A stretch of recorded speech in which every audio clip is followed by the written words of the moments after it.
All right, Erin Klein. I'm here with Erin Klein. We're going to have a brief conversation.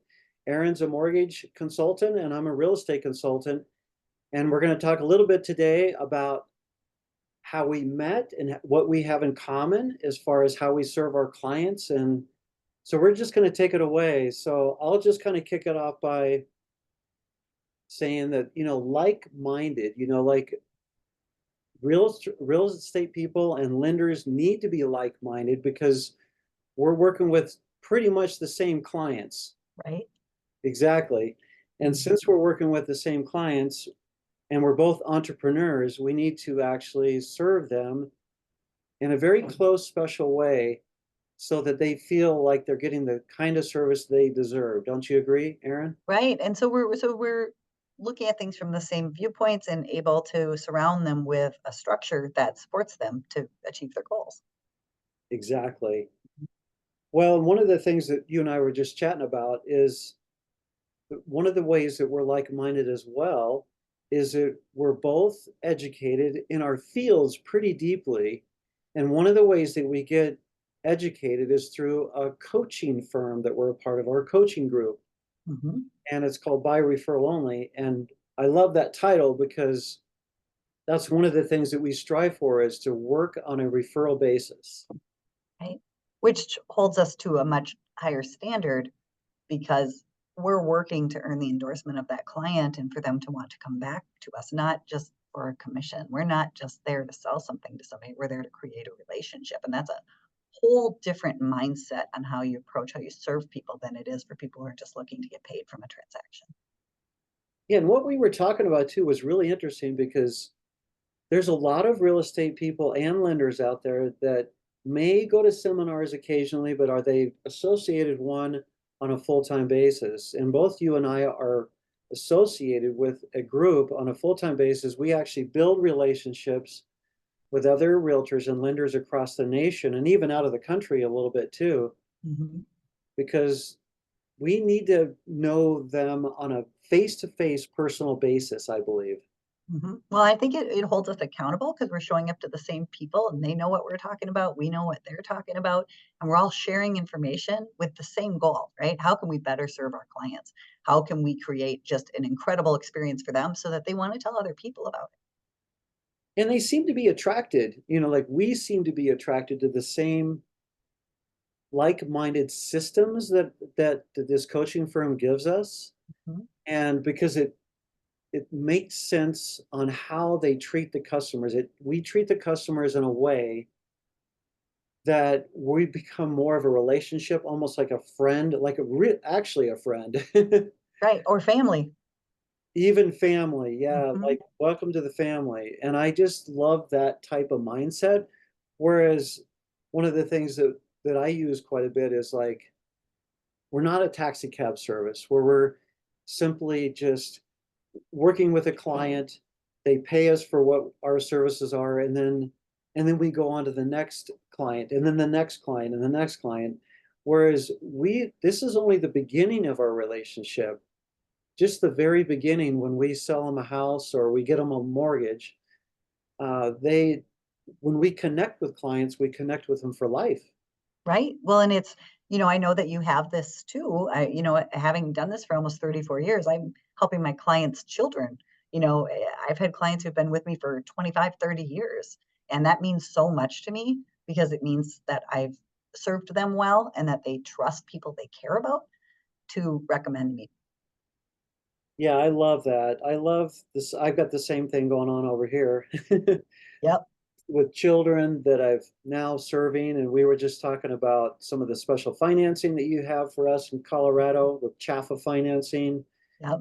And, Color housing finance. sometimes those first time home buyers of those kids that are now adults, Right. they need to get into their first home. And sometimes they need programs like that to get in.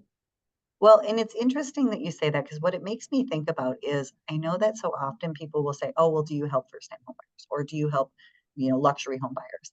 And I help all of those clients and they all have different needs, right? So you have to have a lot of different tools. You have to be able to figure out what's right for that particular person, which might not be right for what their friend or their family member did.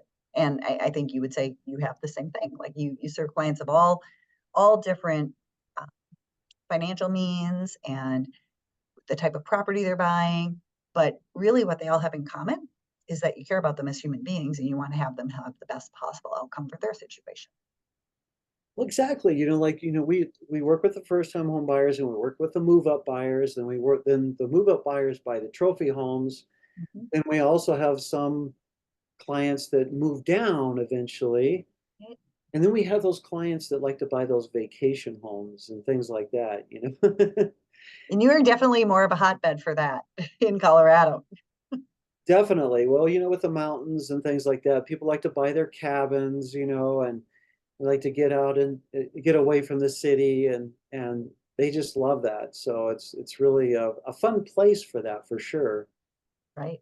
Yeah, and I was going to bring up, like when we were talking earlier as well, that how did you start in the business, Aaron? Like, how did you get started in the mortgage business? I ended up here completely by accident, which is kind of crazy. I went to the University of Minnesota. I thought I was going to be an engineer, which as I look back today, I'm so thankful I'm not, because I wouldn't have had the human interaction that I love to have. But when you're young, you're trying to figure out what you're doing. You don't really have an idea of what's out there. And certainly there is no college course in mortgage banking. There is no skills test that says, hey, you should think about being a mortgage banker. I almost think it's not considered a legitimate path that they recognize in school, right? And so I had gone to school and wasn't exactly sure what I wanted to do. So I was just working a couple of part-time jobs trying to figure it out. And my dad and stepmom were very concerned that I didn't have benefits because I had two almost full-time, but not full-time jobs. And my stepmom worked for a mortgage company. And she said, hey, Erin, we have a receptionist position open and it has benefits. You can come check it out. And I literally thought when I applied for that loan, it was just going to be a bus stop for me. It was going to be like, I'm going to park myself here. I'm going to do the best I can. And I'm going to figure out what I want to do for my career. And who would know, almost 34 years later, that receptionist job turned into a loan processing job, turned into a loan officer job. I was really lucky that I was hired by some rock star mortgage bankers who took the time to invest training in me, teach me how to do things the right way. I ended up exactly where I need to be. I absolutely love what I do, and I would have never thought that from that day one. Yeah, that's so awesome. I just love hearing stories like that because sometimes, fate or, God leads you to these on these paths sometimes, and it's just so neat to hear about your story and how you actually found something that you have been doing for this long. There's a lot of people that aren't in one career that long. Well, very, very true, especially now.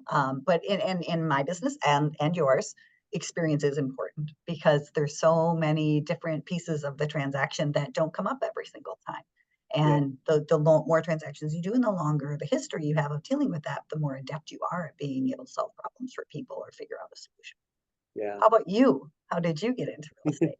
Well, I think a lot of people might know this, but for those that don't, it's a pretty cool story. My dad, he started business when I was just a young little boy. He was actually I was a baby, to be honest with you.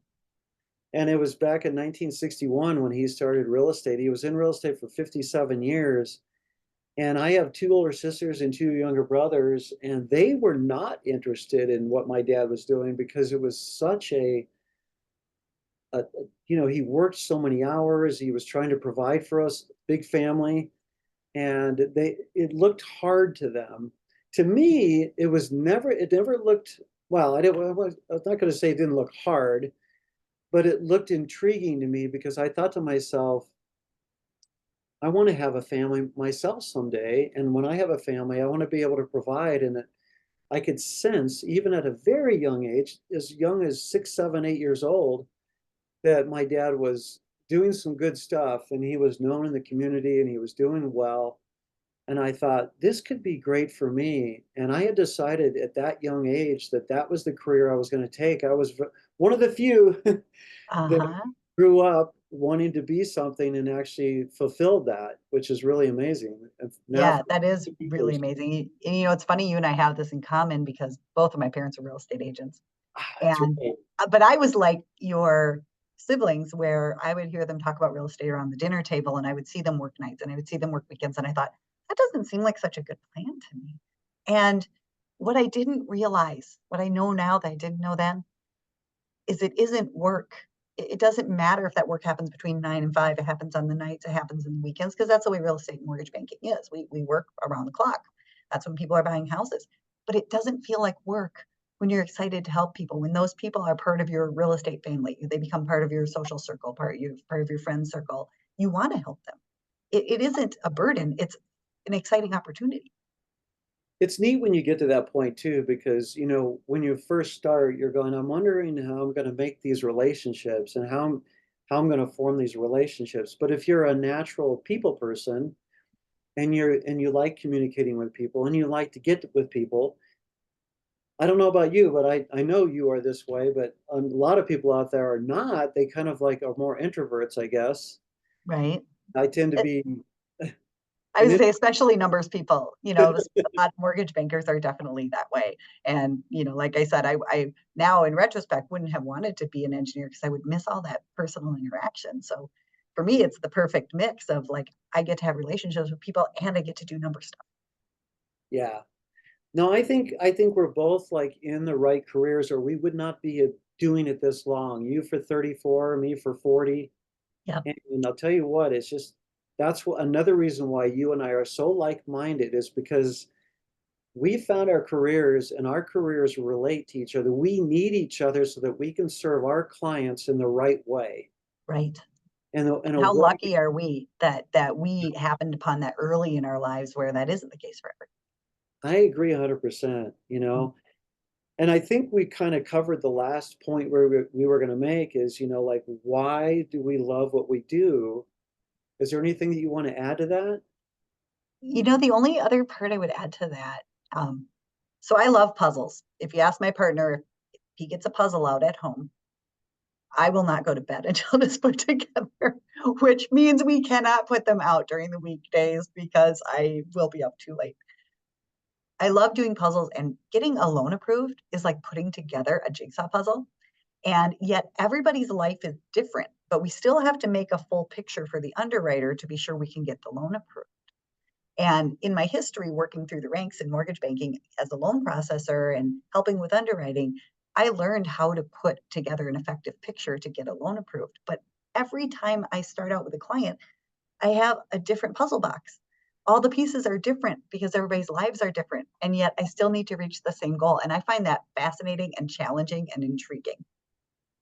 I love that analogy because I was going to tell you that that's one of the reasons why I'm glad that I don't do the loan and the real estate at the same time because what you do and what I do is so similar, but yet it's so separate. Right? And because of that, I'm so glad that you're working on your puzzle for my client and I'm working on the other puzzle for my client. Yes. And Yes.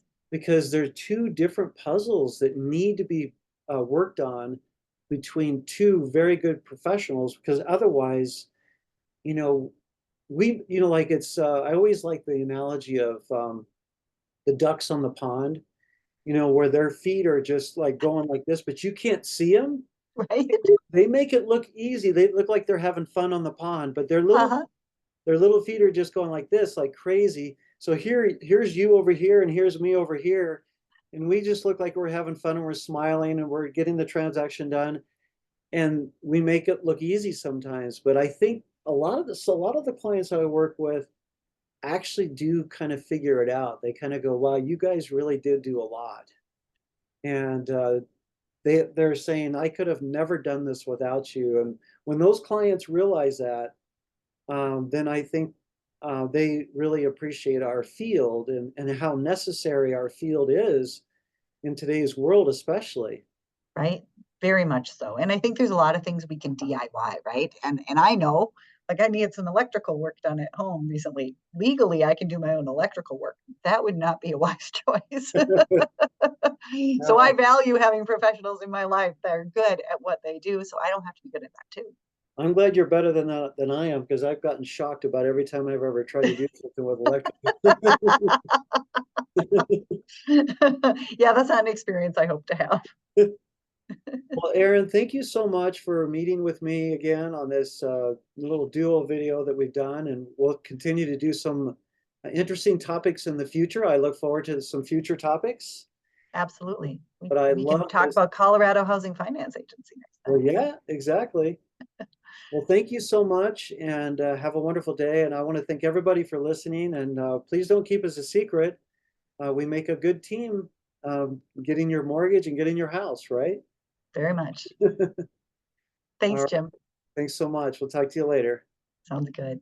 Yeah.